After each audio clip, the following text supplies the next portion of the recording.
నమస్తే city cable news కి స్వాగతం. నేను మీ పద్మజ. ముందుగా హెడ్లైన్స్. అంబేద్కర్ వర్ధంతి సందర్భంగా నగరంలో నివాళులర్పించిన ప్రముఖులు, అధికారులు. మిచ్చాంగు తుఫాన్ కారణంగా ఎర్రిగడ్డను సందర్శించిన zone 5 commissioner, MLA Vasupalli, mayor. వార్తల వివరాల్లోకి వెళ్తే GVMC 28వ ward బానోజీ Nagar 28వ incharge Palla Durga Ambedkar విగ్రహానికి పూలమాలలు వేసి నివాళులర్పించారు. ఈ సందర్భంగా మాట్లాడుతూ భారతరత్న డాక్టర్ బిఆర్ అంబేద్కర్ సేవలు చిరస్మరణీయమని, డాక్టర్ బిఆర్ అంబేద్కర్ వర్ధంతి సందర్భంగా రాజ్యాంగ నిర్మాత భారతరత్న బిఆర్ అంబేద్కర్ దేశానికి ఎంతో సేవ చేశారని, స్వాతంత్ర సమరయోధుడు, న్యాయవాది, రాజకీయవేత్త, సంఘ సంస్కర్త, భారతదేశ రాజ్యాంగాన్ని రచించారని తెలిపారు. అలాగే స్వాతంత్రం భారతదేశ తొలి న్యాయ శాఖ మంత్రిగా పనిచేశారని అన్నారు. ఈ కార్యక్రమంలో బానజీనగర్ అంబేద్కర్ సేవా సంఘ సభ్యులు, గ్రామ పెద్దలు మరియు వైఎస్ఆర్సీపీ నాయకులు, పలువురు ప్రజలు తదితరులు పాల్గొన్నారు. ఈరోజు జీవీఎంసీ 28వ వార్డులో బానజీనగర్ ప్రాంతంలో మరి డాక్టర్ బిఆర్ అంబేద్కర్ గారి 67వ వర్ధంతి సందర్భంగా మరి భారతరత్న మన జాతి బిడ్డ మరి ఇలాంటి మహానుభావుడి వర్ధంతులు చేసుకోవడం మన అందరికీ దురదృష్టకరమైనప్పటికీ చావు మరణం, పుట్టుక మరణం అనేది మరి భగవంతుడు ఇచ్చిన వరం కాబట్టి మనం ఆయన ఏదైతే ఆశయాలతో భారత రాజ్యాంగాన్ని రాశాడో ఆ రాజ్యాంగం ప్రకారంగా అందరం కూడా నడుచుకుంటూ ఆయన ఏవైతే ఆశయాలు ఉన్నాయో విద్య ప్రతి ఒక్కరూ నేర్చుకొని ప్రతి ఒక్కరు కూడా ఇంట్లో విద్యని అవలంబించి వారి పిల్లల్ని మంచి ఉన్నత స్థానంలో నించోబెట్టిన రోజే ఆయన ఆత్మకి మనందరం కూడా శాంతి చేకూర్చినట్టు మనందరం కూడా భావించాలి. మన ఇంట్లో ప్రతి ఒక్కరికి కూడా విద్యా సుఖమాలు వికసించే విధంగా మనందరం కూడా మన ఇంట్లో పిల్లల్ని మంచి ఉన్నత విద్యలు చదివించాలని, డాక్టర్ బిఆర్ అంబేద్కర్ ఆశయాల్ని కొనసాగించాలని ఈ సందర్భంగా ఈ 28వ వార్డు బానజీనగర్ ప్రాంతం నుంచి మరి విగ్రహాన్ని స్థాపించడం జరిగింది పెద్దలందరి సహకారంతో. మరి ఈరోజు వర్ధంతి కార్యక్రమంలో పాల్గొన్నటువంటి ఎవరైతే ఆది ఆంధ్ర గ్రామోద్ధరణ సంఘం సెక్రటరీ గారు నరసింహరావు గారు కానీ, అప్పారావు గారు కానీ, మున్నేంద్రనాథ్ కానీ, ఇతర సభ్యులందరూ కూడా మరి మా వార్డు ప్రెసిడెంట్ రాపాక శ్రీనివాస్ గారు కానీ, మా ward BCCL president Dorapalli Srinivas గారు కానీ, మా సంపంగ్ సురేష్ గారు కానీ, మా బైసు బాలరాజు గారు కానీ, మా మామిడిపాక మహేష్ గారు కానీ, ఇతర పెద్దలందరికీ కూడా మా వినయ్ గారు, పోస్ట్ అప్పలరాజు గారు కానీ, ఇతర సభ్యులందరికీ కూడా పేరు పేరున ధన్యవాదాలు తెలియజేసుకుంటూ సెలవు తీసుకుంటున్నాం. రాజ్యాంగ నిర్మాత డాక్టర్ బిఆర్ అంబేద్కర్ వర్ధంతి సందర్భంగా విశాఖ ఉత్తర నియోజకవర్గం వైసీపీ పార్టీ కార్యాలయంలో ఉత్తర నియోజకవర్గ సమన్వయకర్త, రాష్ట్ర నెట్ క్యాప్ చైర్మన్ కేకే రాజు అంబేద్కర్ చిత్రపటానికి పూలమాలలు వేసి ఘన నివాళులర్పించారు. హోరువాన సైతం లెక్క చేయకుండా వర్ధంతి వేడుకల్లో పాల్గొన్నారు. ఈ సందర్భంగా ఆయన మాట్లాడుతూ రాజ్యాంగ నిర్మాత, స్వాతంత్ర సమరయోధుడు, బడుగు బలహీన వర్గాల ఆశాజ్యోతి, రూపకల్ప, తొలి కేంద్ర న్యాయశాఖ మంత్రిగా ఆయన చేసిన సేవలను కొనియాడారు. ఈ కార్యక్రమంలో deputy mayor Katumuri Satish, corporator Reyyi Venkataramana, Allu Sankararao, Anil Kumar, Raju, Sasikala, ward అధ్యక్షులు, కార్యకర్తలు తదితరులు పాల్గొన్నారు. అందరికీ నమస్కారం. ఈరోజు డాక్టర్ బాబాసాహెబ్ బిఆర్ అంబేద్కర్ గారి 67వ వర్ధంతి సందర్భంగా విశాఖ ఉత్తర నియోజకవర్గ వైఎస్ఆర్ కాంగ్రెస్ పార్టీ ఆధ్వర్యంలో ఆ మహనీయునికి ఘనమైన నివాళులు అర్పించడం జరిగింది. అంబేద్కర్ గారు అంటే ప్రపంచ మేధావుల్లో అగ్రగణ్యుడు. ముఖ్యంగా స్వాతంత్ర భారతదేశం ప్రజాస్వామ్యంతో, సౌభ్రాతృత్వంతో, సమానత్వంతో ముందుకు సాగి తద్వారా ఈ దేశంలో సమానత్వాన్ని తీసుకొచ్చి కులవాదాన్ని నిర్మూలించి సమసమాజాన్ని స్థాపించాలనేది ఆ మహనీయుని యొక్క ఆలోచన. దానికి అనుగుణంగా ఆయన ప్రపంచ దేశాల్లో ఉన్న గ్రంథాలన్నింటినీ కూడా క్రోడీకరించి ఒక ప్రపంచ మేధావిలా ఈ భారతదేశానికి ఒక అద్భుతమైన, అమూల్యమైన, విలువైన రాజ్యాంగ గ్రంథాన్ని ఈ దేశానికి ఒక శిల్పులా చెక్కి మనకు వరప్రసాదంగా ఇచ్చి ఈరోజు భారతదేశంలో ఉన్న ప్రజాస్వామ్య విలువలు ప్రపంచ దేశాలకి ఆదర్శంగా నిలిచినాయంటే దానికి అంబేద్కర్ గారు మన రాజ్యాంగ రచన కోసం, ఈ దేశ ప్రజాస్వామ్యం కోసం, ఈ దేశంలో యువత భవిత కోసం, ఈ దేశ భవిష్యత్తు కోసం ఆయన ఏ విధంగా కృషి చేశారనేది మనందరం కూడా గుర్తించుకోవాల్సిన అవసరం ఉంది. ముఖ్యంగా అంబేద్కర్ గారు అంటే ఏదో ఒక కులానికి సంబంధించిన నాయకుడు కాదు, ఒక జాతికి సంబంధించిన నాయకుడు కూడా కాదని ఒక గొప్ప మానవతావాది.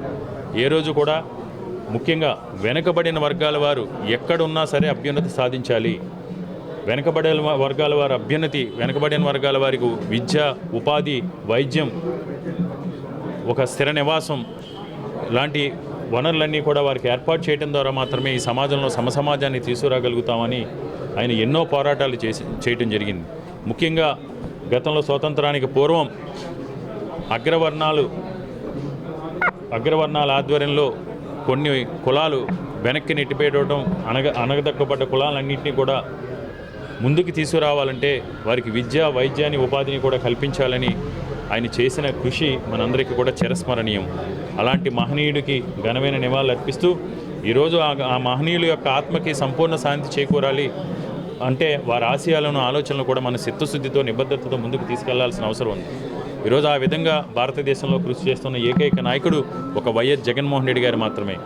ఆయన రాజ్యాంగానికి విలువనిస్తూ ఈరోజు స్వతంత్ర భారతదేశానికి ఆదర్శవంతంగా ఉండే విధంగా ఈరోజు ఆంధ్రప్రదేశ్ రాష్ట్రంలో బీసీ, ఎస్సీ, ఎస్టీ, మైనారిటీ కులాలకు సంబంధించిన విద్యార్థులందరినీ కూడా ఉన్నత విద్యావంతులుగా తీర్చిదిద్దడంతో పాటు వెనుకబడిన వర్గాల వారి అభ్యున్నతి కోసం, వెనుకబడిన వర్గాల వాళ్ళ ఉన్నతి కోసం, వెనుకబడిన వర్గాల వారి ఆర్థిక స్థిరత్వం కోసం, వెనుకబడిన వర్గాల వారి యొక్క సాధికారత కోసం జగన్మోహన్ రెడ్డి గారు ఏ విధంగా పాటుపడుతున్నారో మనందరం కూడా చూసాం. కాబట్టి ఆ మహనీయుల ఆశయాలను, ఆలోచనలను కూడా చిత్తశుద్ధితో ముందుకు తీసుకెళ్తున్న గౌరవ ముఖ్యమంత్రి వర్యులు వైఎస్ జగన్మోహన్ రెడ్డి గారికి మనందరం కూడా మద్దతుగా నిలిచి తద్వారా అంబేద్కర్ గారి యొక్క ఆలోచన విధానాన్ని మరింత ముందుకు తీసుకెళ్లి మన రాష్ట్రాలని అభివృద్ధి చేసుకోవడంతో పాటు అంబేద్కర్ గారి ఆశయ సాధనలో మనందరం కూడా భాగస్వాములు అవ్వాలని అందరినీ కూడా పేరు పేరున నేను విజ్ఞప్తి చేస్తాను. భారతరత్న, ప్రపంచ మానవ హక్కుల సాధికారత మహనీయుడు బాబాసాహెబ్ అంబేద్కర్ గారి వర్ధంతి ఈరోజు ఉత్తర నియోజక సమన్వయకర్త కేకే రాజు గారి ఆధ్వర్యంలో ఏర్పాటు చేయడం జరిగింది. ఈరోజు భారతదేశంలో సామాజిక విప్లవాలు పితామహుడు బాబాసాహెబ్ అంబేద్కర్ ఆయన కానీ ఈరోజు భారత రాజ్యాంగం రచించక ఉండకపోతే ఈ భారతదేశంలో భిన్న కులాలు, భిన్న మతాలకు ఈ సామాజిక సాధికారత అనేది సాధించడంలో విప్లవయ్యేవాళ్ళమేమని చెప్పేసి అర్థమవుతుంది. ఎందుకంటే ప్రతి ఒక్క కులానికి, కులాల్లో విరిగిపడిన కులాల్ని అప్లిప్మెంట్ చేయాలనే ఉద్దేశంతో భారత రాజ్యాంగంలో ఆర్టికల్ 14 ఏదైతే ఉందో ఈరోజు ఆ 14 ద్వారా మన రాజ్యాంగ హక్కుల్ని కాపాడుకోవడానికి ఉపయోగపడుతుంది. మరి ముఖ్యంగా చూసుకుంటే ఈరోజు భారతదేశంలో ఉన్న మా ఎస్సీ, ఎస్టీ, బీసీ, మైనార్టీ, అదేవిధంగా అగ్రవర్ణ పేదలకు కూడా భారత రాజ్యాంగం ద్వారా అనేక హక్కులు కల్పించబడ్డాయి. ఈ హక్కులు సాధించడంలో మరి ముఖ్యంగా ఆంధ్రప్రదేశ్ ముఖ్యమంత్రి గారు శ్రీ వైఎస్ జగన్మోహన్ రెడ్డి గారు ఈరోజు పూలే అంబేద్కర్ ఆశయ విధానాల ద్వారా ఈ కులాలని రాజకీయ అధికారతని చేపట్టి అదేవిధంగా మిగతా సామాజిక వర్గాలతో పాటు అందరూ సమాన అవకాశాలు కల్పించబడాలనే ఉద్దేశంతో ఏర్పాటు చేసిన మహనీయుడు అంబేద్కర్ గారు. అంబేద్కర్ ఆశయాలను తూచా తప్పకుండా ఆంధ్రప్రదేశ్ ప్రభుత్వం పాటిస్తుందని చెప్పి తెలియజేసుకుంటూ అదేవిధంగా రాబోయే కాలంలో కూడా పూలే అంబేద్కర్ ఆలోచన విధానాన్ని ఆంధ్రప్రదేశ్ ముఖ్యమంత్రి వైఎస్ జగన్మోహన్ రెడ్డి గారి ద్వారా ఇది ప్రజల్లోకి తీసుకెళ్లవలసిన బాధ్యత వైఎస్ఆర్ పార్టీ శ్రేణులకు అందరికీ ఉందని తెలియజేసుకుంటున్నాను. భారతరత్న డాక్టర్ బిఆర్ అంబేద్కర్ గారి 67వ వర్ధంతి ఈరోజు ఉత్తర నియోజకవర్గం ఇన్ఛార్జ్ కేకే రాజు గారు, నెట్ క్యాప్ చైర్మన్ గారి ఆధ్వర్యంలో ఈరోజు ఘన నివాళులు అర్పించడం జరిగింది. ఏదైతే డాక్టర్ బిఆర్ అంబేద్కర్ గారు భారతదేశానికి అందించిన అతిపెద్ద వరం భారత రాజ్యాంగం. ఈరోజు భారత రాజ్యాంగం ప్రపంచ దేశాలన్నింటిలో కూడా ప్రథమ స్థానంలో ఉన్నది. ఈరోజు డాక్టర్ బిఆర్ అంబేద్కర్ గారు బహుముఖ ప్రజ్ఞాశాలి, ప్రపంచంలోనే ప్రపంచ మేధావిగా మొదటి స్థానంలో ఉన్న ఆయన యొక్క ఆలోచన విధానం భారత భావి పౌరులందరికీ కూడా ఒక ఆదర్శనీయమైనది. రాజ్యాంగంలోని ప్రతి ఒక్క ప్రజలు కూడా వారి యొక్క హక్కులను వారందరికీ కూడా సమంగా న్యాయం చేస్తూ ఈరోజు రాజ్యాంగం ద్వారా అందరికీ కూడా హక్కులన్నింటినీ ఇవ్వటం జరిగింది. అన్ని వర్గాల వారు కూడా సమసమాజం స్థాపన కావాలని ప్రతి ఒక్కరూ కూడా సరైన అధికారిని ఎన్నుకొని హక్కును కూడా ఈరోజు రాజ్యాంగం ద్వారా ఈరోజు ఓటు హక్కుని ప్రపంచ మేధావి డాక్టర్ బిఆర్ అంబేద్కర్ గారు కల్పించడం జరిగింది. దాని మూలంగా ఈరోజు మనం జగన్మోహన్ రెడ్డి ముఖ్యమంత్రి గారు ఏదైతే అంబేద్కర్ ఆలోచన విధానం ఉందో దాన్ని అన్నిటినీ కూడా సూచా తప్పకుండా వాటినన్నిటినీ కూడా సంక్షేమం అభివృద్ధి అన్ని వర్గాల వారికి బలహీన బడుగు వర్గాలందరికీ కూడా కల్పిస్తూ 50% రిజర్వేషన్ ద్వారా మహిళలకు కూడా ఈరోజు భారత ప్రజాస్వామ్యంలో వాళ్ళందరికీ కూడా హక్కును కల్పించడం జరిగింది.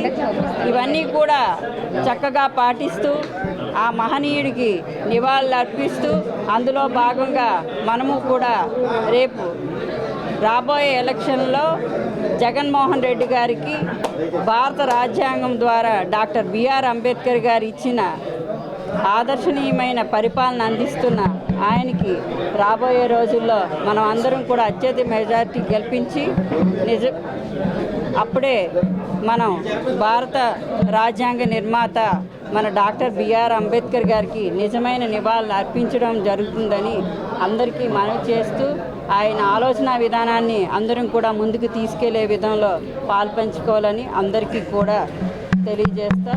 జై భీమ్.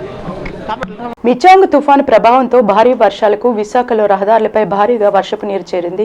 పలు ప్రధాన రహదారులు చెరువులను తలపిస్తున్నాయి. సోమవారం నుంచి ప్రారంభమైన వర్షం బుధవారం కూడా కొనసాగుతుంది. పలు లోతట్టు ప్రాంతాలు నీట మునిగాయి. రైల్వే స్టేషన్ రహదారి, శంకరమఠం రోడ్డు, చౌలమదం రహదారులపై భారీగా నీరు చేరడంతో స్థానికులు ఇబ్బందులు పడుతున్నారు. అల్లూరి, అనకాపల్లి, విజయనగరం, శ్రీకాకుళం, కోనసీమ, తూర్పుగోదావరి జిల్లాల్లోని పలు ప్రాంతాల్లో కురుస్తున్న వర్షాలతో వాగులు, వంకలు పొంగి పొర్లుతున్నాయి. దీంతో వందల గ్రామాలకు రాకపోకలు నిలిచిపోయాయి. అటు వాయుగుండంగా బలహీనపడిన మిచాంగ్ తుఫాన్ మధ్యాహ్నానికి బలహీనపడే అవకాశం ఉందని వాతావరణ శాఖ అధికారులు తెలిపారు.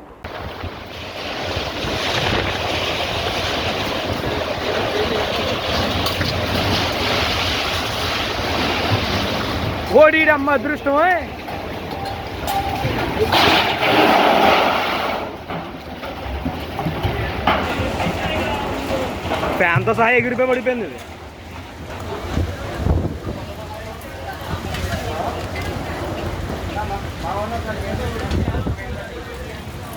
మిచాంగ్ తుఫాన్ తాకిడికి ఎదుర్కొని సేఫ్ జ్ఞానాపురంగా తీర్చిదిద్దిన జీవీఎంసీ అధికారులకు నగర మేయర్ హరివెంకట కుమారి, దక్షిణ నియోజకవర్గ శాసనసభ్యులు వాసుపల్లి గణేష్ కుమార్ ప్రత్యేక కృతజ్ఞతలు తెలిపారు. బుధవారం జ్ఞానాపురం ఎర్రిగడ్డ ప్రాంతాన్ని mayor, MLA Vasupalli Ganesh Kumar, zonal commissioner RGV కృష్ణతో కలిసి పర్యటించారు. ఈ సందర్భంగా వారు మాట్లాడుతూ 14 వార్డుల నుండి విడుదలయ్యే చెత్తా చెదారం ఎర్రగడ్డ మీదుగా సముద్రంలో కలవాల్సి ఉందన్నారు. కాగా ఇది నిరంతర ప్రక్రియ నేపథ్యంలో రోజు ప్రొక్లైనర్తో చెత్తా చెదారాన్ని ఎర్రగడ్డ నుంచి తొలగించడం జరుగుతుందన్నారు.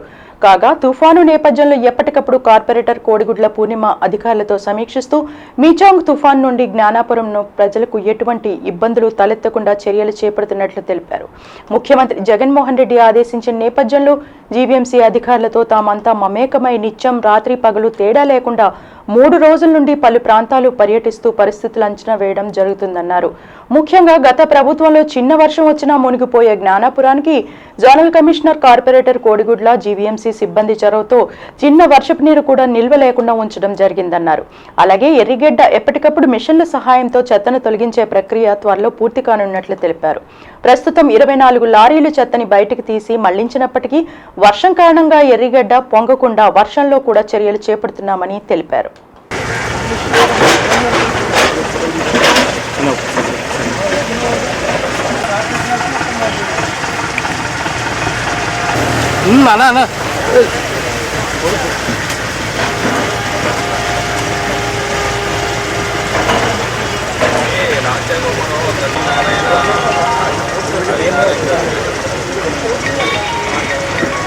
అన్నా, హలో, ఇది గడ్డ దగ్గర ఉన్నామన్నా? లేదు లేదు లేదు లేదు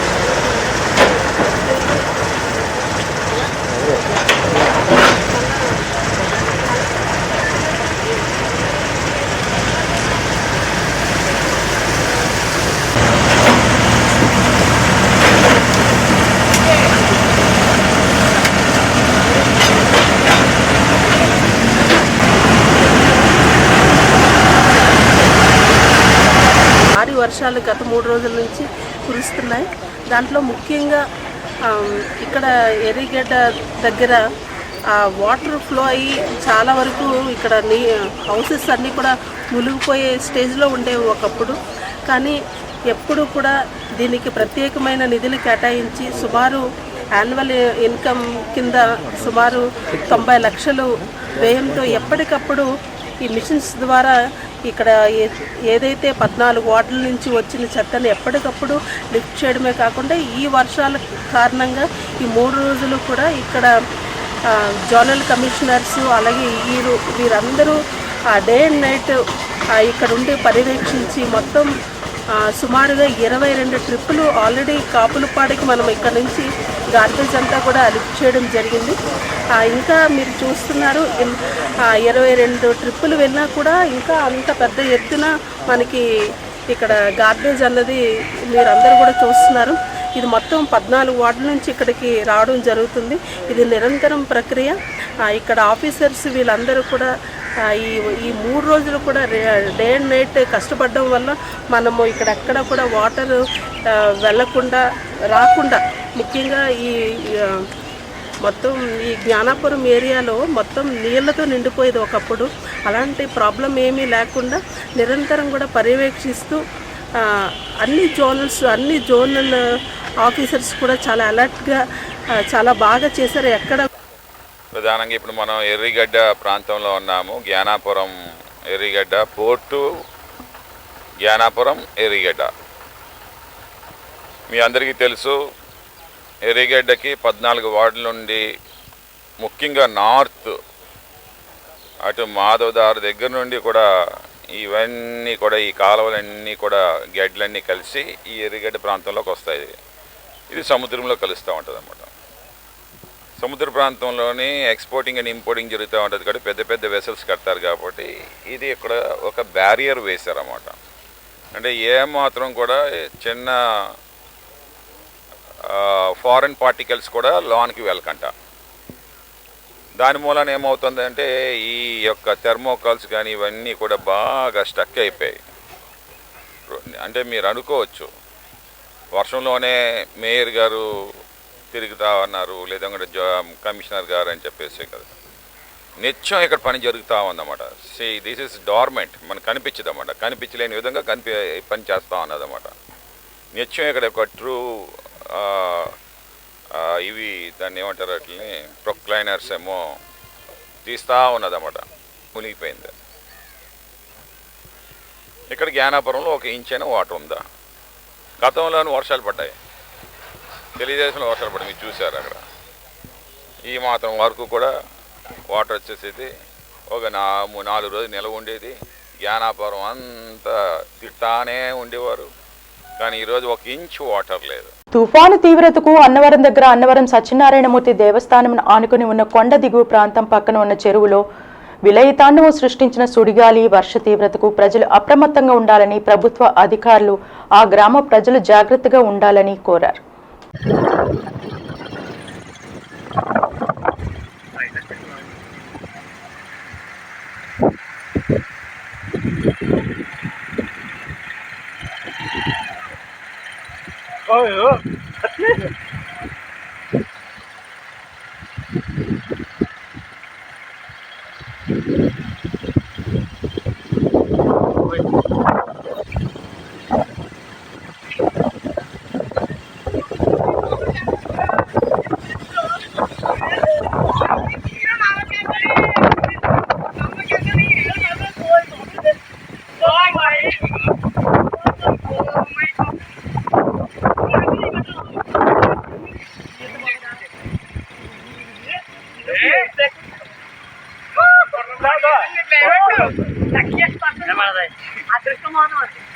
సముద్రం చూడకుండా చాలా బాగుంది.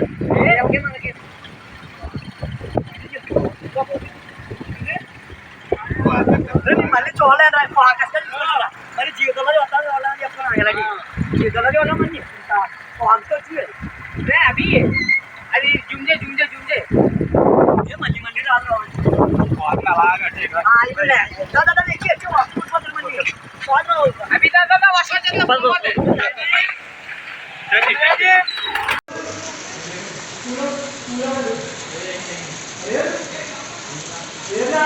లేదు తీస్తున్నాను బాబు ఓ బాబు ఇంత దారుణమే ఇప్పుడు దాకా చాలా స్పీడ్ వచ్చిందిరా ఎప్పుడు ఇవ్వలేదు ఇదే ఫస్ట్ అమ్మ బాబా అంత పొగలు అవుతుందిరా బాబు అది ఓ బాబా ఎన్ని జుట్టు చేయి బట్టలు గుట్టలు ఓయ్ బాబా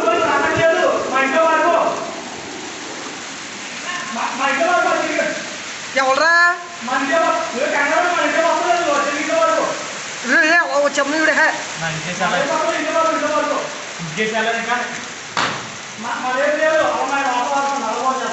అంత అలా వచ్చేస్తున్నారు బాబు అది అదేదో వెళ్ళిపోయింది ఎవరా